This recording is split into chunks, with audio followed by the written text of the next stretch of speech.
আসসালামু আলাইকুম সুপ্রিয় শিক্ষার্থী বন্ধুরা, কেমন আছেন সবাই? আশা করি আপনারা সকলেই ভালো আছেন।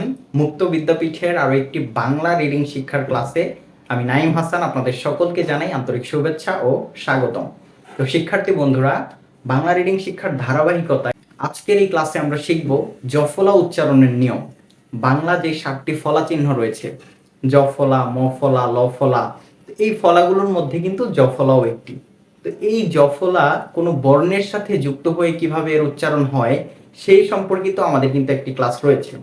ওই ক্লাসটা যারা দেখেছেন তাদের জন্য আজকের এই ক্লাসটি বোঝা কিন্তু সহজ হবে। আর যারা দেখেননি তাদের জন্য কমেন্ট বক্সের প্রথম কমেন্টে লিঙ্কটি দেওয়া রইল, অবশ্যই আপনারা ওই ক্লাসটি দেখে নেবেন। কেমন? তো আজকের এই ক্লাসে আমরা শিখবো হচ্ছে জফলা উচ্চারণের নিয়ম। এখানে আমরা জফলা কিভাবে উচ্চারণ করতে হয় এই সম্পর্কিত কিছু শব্দ এখানে নির্বাচন করেছি। এই শব্দগুলোর দ্বারাই আমরা আজকে জফলা উচ্চারণের নিয়মটা সম্পূর্ণ ক্লিয়ার হয়ে যাব। কেমন? তো আমি আশা করব আপনারা অবশ্যই মনোযোগ সহকারে শেখার নিয়তে ক্লাসের শুরু থেকে শেষ পর্যন্ত অবশ্যই ভিডিওটি দেখবেন এবং শেখার চেষ্টা করবেন। কেমন? তো চলুন একটি লাইক দিয়ে আমরা আজকের ক্লাস শুরু করি। জফলা উচ্চারণের নিয়ম, এই নিয়মটা বোঝার জন্য আমরা আজকে যে শব্দগুলো এখানে নির্বাচন করেছি সেগুলোর মধ্যে রয়েছে ব্যথা, ব্যক্ত, ত্যাগ, ব্যবধান, ব্যক্তি, ব্যতীত, সত্য, পণ্য, কল্যাণ, সন্ধ্যা, স্বাস্থ্য এবং ধন্য।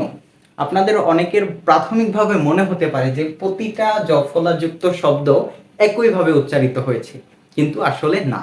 এখানে কিছু শব্দের বর্ণের উচ্চারণ এর মতো হয়েছে, কিছু জফলার উচ্চারণ এর মতো হয়েছে।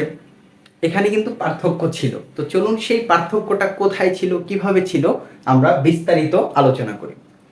এখানে আমাদের এই যে ব্যথা, ত্যাগ, ব্যবধান, এই শব্দগুলোর উচ্চারণ হয়েছে একভাবে বা একটি নিয়মের মাধ্যমে। সেটা হচ্ছে কি, যখন কোনো শব্দের এই যে ব্যথা, এটা কি একটি শব্দ। তো যখন কোনো শব্দের প্রথম বর্ণের সাথে জফলা ব্যবহৃত হয়, কি বললাম? যখন কোনো শব্দের প্রথম বর্ণের সাথে জফলা ব্যবহৃত হয় তখন সেই বর্ণটির উচ্চারণ হয় এর মতো। এই যে আমরা এখানে দেখতে পাচ্ছি এ, স্বর ও জফলা আকার এ, এর উচ্চারণটা কেমন? এ। তো এই যখন কোনো শব্দের প্রথম বর্ণের সাথে জফলা ব্যবহৃত হয় সেই বর্ণটির উচ্চারণ হয় এর মতো, এ এ। উদাহরণ হিসাবে এই যে আমরা এখানে একটি শব্দ লিখেছি ব্যথা, ব জফলা ব্যা, ব্যা কেন হলো? ব্যয়ের মতো কেমন উচ্চারণ হচ্ছে? ব্যা, ব্যা। কারণ এই যে ব্যথা শব্দটির প্রথম বর্ণ ব, এর সাথেই জফলা রয়েছে।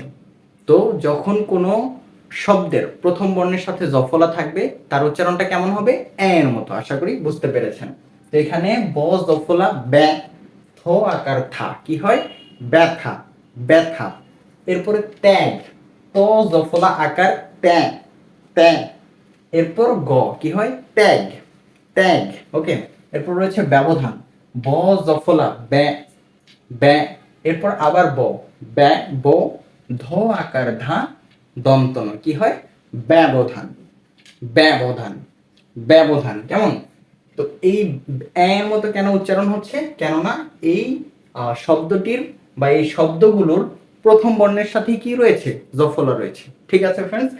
এরপর ব্যক্তি এবং ব্যতীত, এই শব্দগুলোর উচ্চারণ কিন্তু আবার এর মতো করছি না। যেমন বে, ব্যক্তি, বে, এর মতো উচ্চারণ হচ্ছে, এই এর মতো। এই ব্যক্তি ব্যতীত এর মতো কেন উচ্চারণ হচ্ছে? এর মতো না হয়ে? এর কারণ হলো, যদিও এর প্রথম বর্ণের সাথে জফলা রয়েছে কিন্তু এর পরেই আবার কি রয়েছে? রস্যিকার। এজন্য এই ব জফলা এর উচ্চারণটা এর মতো না হয়ে উচ্চারণ হচ্ছে এর মতো। কেমন? ব জফলা বে, বে। আর আমরা এখানে কেমন পড়েছি? ব্যা। এখানে কেমন পড়ছি? বে। পার্থক্য কিন্তু অবশ্যই রয়েছে। তো এই পার্থক্যটা বা এর নিয়মটা হচ্ছে যে, যখন একটি শব্দের কোনো বর্ণের সাথে জফলা থাকে এবং এর পরেই যদি রস্যিকার বা দীর্ঘিকার থাকে তখন সেই বর্ণটির উচ্চারণ হয় এর মতো। কি বললাম? যখন একটি শব্দের কোনো বর্ণের সাথে জফলা থাকে কিন্তু তারপরেই যদি রস্যিকার বা দীর্ঘইকার থাকে তখন এর উচ্চারণটা হয় এ এর মতো। ঠিক আছে, এই যে এখানে ব জফলা রয়েছে কিন্তু এরপরেই কি রয়েছে, রস্যিকার, এজন্য এই ব জফলা এর উচ্চারণটা হচ্ছে এ এর মতো, এ। যেমন ব জফলা বে, বে। এরপর ক সংযুক্ত ত রস্যিকার তি, কি হয়, ব্যক্তি, ব্যক্তি। এরপর ব্যতীত, ব জফলা বে, বে। ত দীর্ঘিকার তি, এরপর ত কি হয়, ব্যতীত। আমরা কিন্তু ব্যতীত এভাবে পড়ছি না, কিভাবে পড়লাম, ব্যতীত, এর মতো উচ্চারণ হবে এ, ব্যতীত। ওকে, ব্যক্তি ব্যতীত। তো আমরা এই পর্যন্ত দুইটা নিয়ম শিখলাম। একটি হচ্ছে যখন কোনো শব্দের প্রথম বর্ণের সাথে জফলা থাকবে তখন সেই বর্ণটির উচ্চারণ হবে এ এর মতো, যেমন ব্যথা, ত্যাগ, ব্যবধান।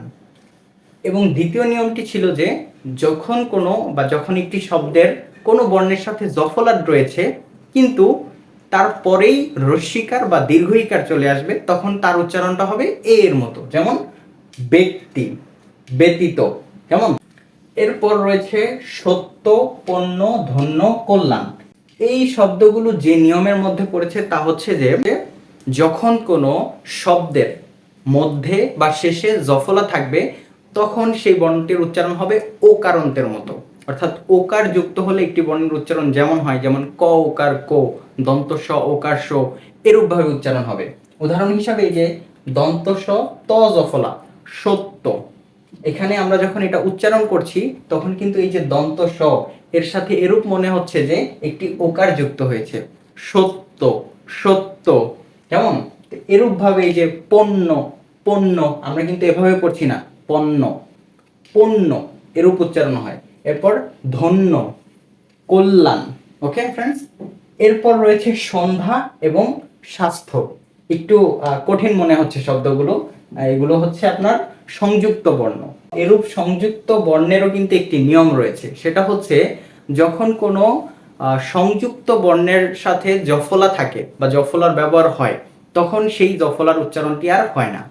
এই যে এখানে আমরা দেখতে পাচ্ছি সন্ধ্যা, সন্ধ্যা, এর উচ্চারণটা আমরা করছি কিন্তু জফলার কিন্তু কোনো উচ্চারণ হচ্ছে না। এর কারণ হলো কোনো শব্দের মধ্যে যদি যুক্ত ব্যঞ্জন থাকে, যুক্ত ব্যঞ্জন থাকলে এবং তার সাথে যদি জফলা থেকেও থাকে সেক্ষেত্রে সেই জফলাটির উচ্চারণ হবে না। আমরা এখানে উদাহরণ হিসাবে রেখেছি সন্ধ্যা, যেমন দন্ত স ন সংযুক্ত ধ জফলা আকার, কি হয়, সন্ধ্যা, সন্ধ্যা। আমরা কিন্তু জফলার উচ্চারণটা করছি না, তাই না? এরপর রয়েছে স্বাস্থ্য, দন্ত স ব ফলা আকার সা, এরপর দন্ত স সংযুক্ত ধ জফলা, কি হয়, স্বাস্থ্য। এখানেও কিন্তু আমাদের জফলার উচ্চারণটা হচ্ছে না, তাই না ফ্রেন্ডস? তো আমরা চলুন আরো একবার একটু সুন্দরভাবে এই নিয়মগুলো জেনে নিই। কেমন? তো প্রথম যে নিয়মটা রয়েছে সেটা হচ্ছে যে যদি কোনো শব্দের প্রথম বর্ণের সাথেই জফলা থাকে সেক্ষেত্রে সেই বর্ণটির উচ্চারণ হবে কিসের মতো, এর মতো, এ, এ। যেমন ব্যথা, ব জফলা ব্যথ আকার থা, কি হয়, ব্যথা।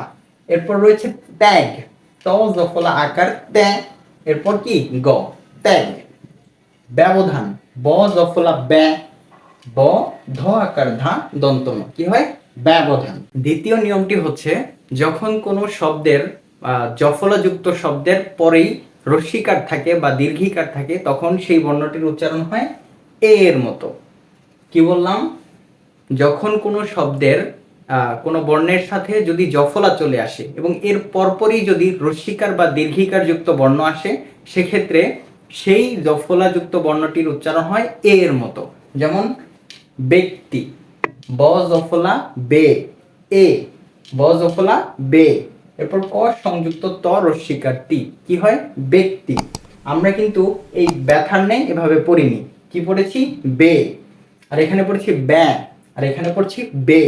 এর পার্থক্য হচ্ছে এটা হচ্ছে জফলা যুক্তই বর্ণ, তবে এর প্রথমে জফলা রয়েছে এজন্য এর উচ্চারণটা হচ্ছে এর মতো, আর এটার যদিও জফলা রয়েছে কিন্তু এর পরেই কি রয়েছে, রস্যিকার, এজন্য এর উচ্চারণটা হচ্ছে এর মতো।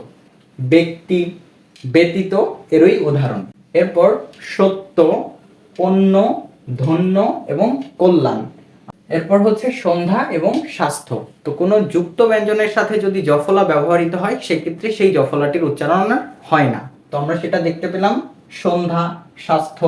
যদিও এখানে এই ন সংযুক্ত ধ, এই যুক্ত ব্যঞ্জনের সাথে জফলা রয়েছে কিন্তু এর উচ্চারণটা হচ্ছে না। আমরা কিভাবে পড়ছি? দন্ত স ন সংযুক্ত ধ জফলা আকার সন্ধ্যা, জফলার কোনো উচ্চারণ এক্ষেত্রে হচ্ছে না, কেননা এটি হচ্ছে যুক্ত ব্যঞ্জনের সাথে জফলা রয়েছে, এজন্য এর উচ্চারণ হবে না।